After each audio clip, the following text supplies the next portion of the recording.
Hi and welcome to Sandwiches, Reviews and Recommendations. In today's video we're going to be talking about Dexter New Blood.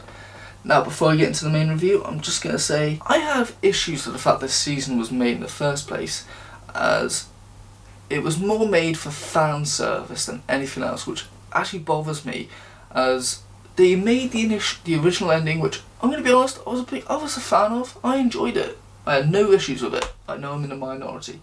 But they made this season simply to please fans, and that's what bothers me when seasons are made simply to make sure fans are happy. Fuck fans. If they're not happy, fuck them. You put your heart and effort into writing and doing that shit. Don't try and please them, because you're never going to please fans.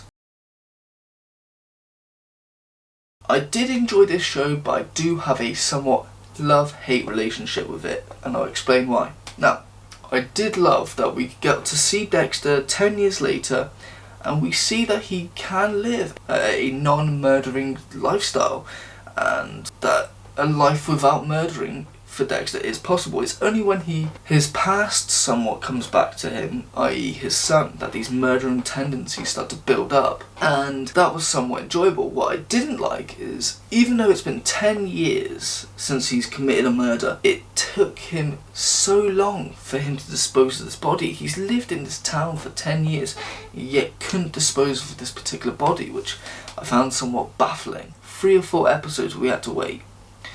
Now, another thing I really loved is how he was able to spot his son, Harrison, also having these tendencies, and him wanting to talk to his son, but at the same time knew that there's a line that he must slowly tread, because obviously he doesn't want to go too in detail into his own murdering past. What I didn't like is how long it took for him to actually confront his son and tell him that we had the same urges. It took him too long, in my opinion, but I do understand why. Now, the main antagonist is Kurt Caldwell, and I really did enjoy his character and understanding of why he did this and what got him into it. I really enjoyed his character. What I didn't understand is this billionaire they brought in for the first 3 episodes and somewhat gave him this reputation, only for him to fuck off after episode 3. It made no sense whatsoever. If anything, it just made me wonder, was he in here just to show Audrey's political stance? Was that it? Really fucking pointless. One of the things that really bothered me about this was, after Dexter gets caught out identity-wise, he decides to not keep an eye on the main woman who knows his identity. And, you know, obviously with his sketchy past, if he's lying about who he really is, what else is he lying about? And that would be my main thought process. He did it for 1 episode and then just left it. It felt sloppy, and I'm going to be honest, throughout the main series he did a lot of sloppy stuff that the old Dexter would have done. Now I get it, 10 years later, the first murder, somewhat understandable, but throughout the series he's leaving evidence behind that could implicate him. He's leaving people alive that could implicate him, and it seemed very sloppy for Dexter. It was disappointing, really. I understand it to an extent, but you think Dexter would be somewhat clever about it. I will admit I did enjoy the humour of this show. It reminded me of the very early seasons of Dexter with his creative imagination. Made me laugh. It gave me a nostalgic feel, and I will admit it was very nice to watch. I have 2 main complaints about this show though. So, after the Bay Harbor Butcher case has closed, and it's probably been 15 years plus, a chief of police in a small New York town is able to link a needle mark in a particular person's neck to the Bay Harbor Butcher case through ketamine, which isn't actually what he used, and able to make the connection that Dexter Morgan, Jim Lindsay, is the Bay Harbor Butcher. I just felt that was very sloppy writing in my own personal opinion. But that is not the top complaint. My number 1 complaint is Dexter killing a cop unjustifiedly to meet up with his son, only for his son to find out, because he had a relationship with this cop, and then gets murdered by his own son. It felt somewhat sloppy, personally.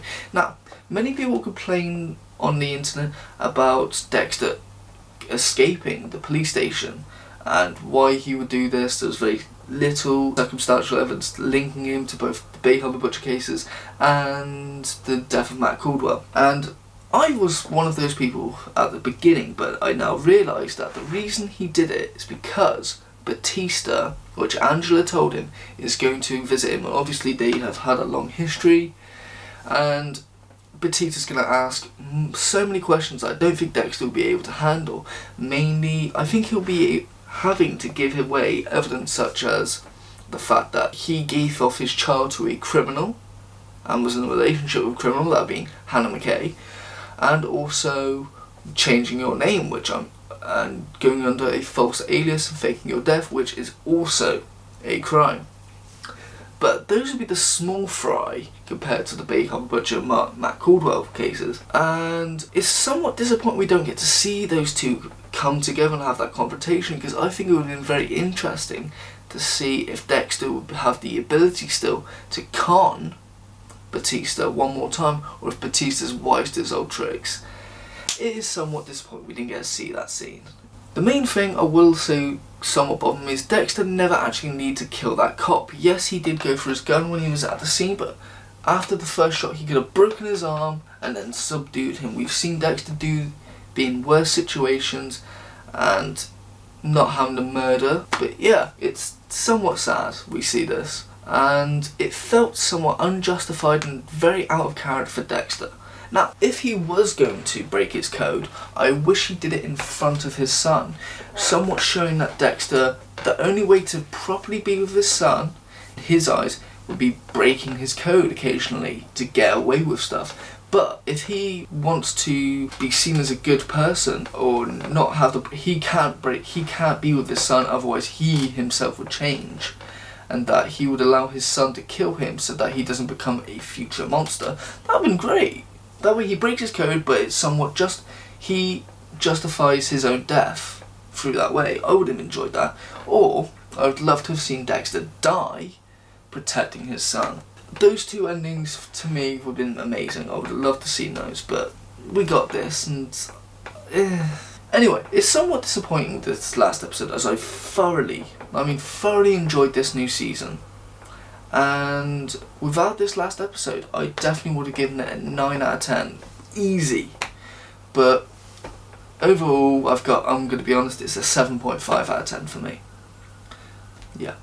Now, for recommendations, I obviously recommend the original series. It's definitely up there. I think the first 5 seasons are probably the best seasons in television. I will be honest, I think I agree with the majority of people that say that the show fell off after season 5. But yeah, other recommendations, I recommend the TV show You, very similar in this way, not that much of a serial killer, but still up there. I'd also recommend the TV show Hannibal, very great show, and I think it fizzles out after season 2, but still a great ride. What else? Mr. Mercedes, a great Stephen King adaptation, and very interesting, so you know what you're getting, Stephen King. And one more, which is a film, but is referenced occasionally in Dexter, and that would be American Psycho, but unlike Dexter, his murders are unjustified and just despicable. Alright, that's my Dexter review, hope you enjoy.